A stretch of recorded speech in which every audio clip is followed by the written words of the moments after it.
What a difference a year makes.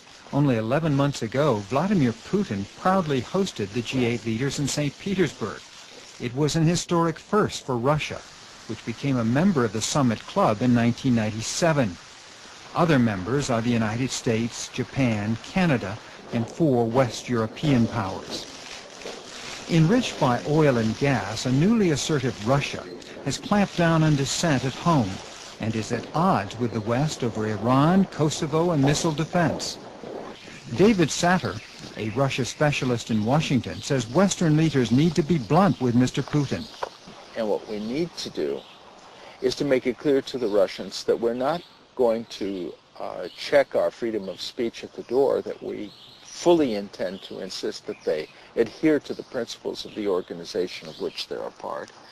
Satter believes Russia should never have been admitted to the summit club.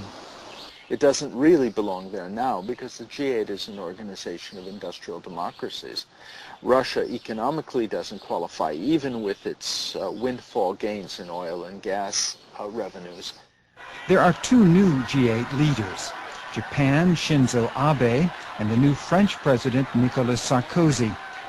Chancellor Merkel wants this year's G8 meeting to yield action on eliminating greenhouse gases and boosting aid to Africa. Colin Bradford of the Brookings Institution, a Washington research agency, says action on climate change is possible, in part because President Bush has modified his opposition to limits on carbon emissions. The American position on this is changing and has changed in the last 6 to 8 months since the U.S. election in the fall of 2006. Opposition Democrats, now in charge of Congress, favor action against global warming. Bradford says G8 climate talks are taking on new importance. This will be a G8 plus 5 discussion on climate change, which will include China, India, Brazil, and Mexico, and South Africa. And the heads from those 5 countries will be, for the first time, involved fully in the substantive discussions on climate change. Bradford and others would like to see the G8 expanded to become a more representative global group. That's unlikely to happen anytime soon, as the G8 is still having trouble absorbing its newest member, Russia.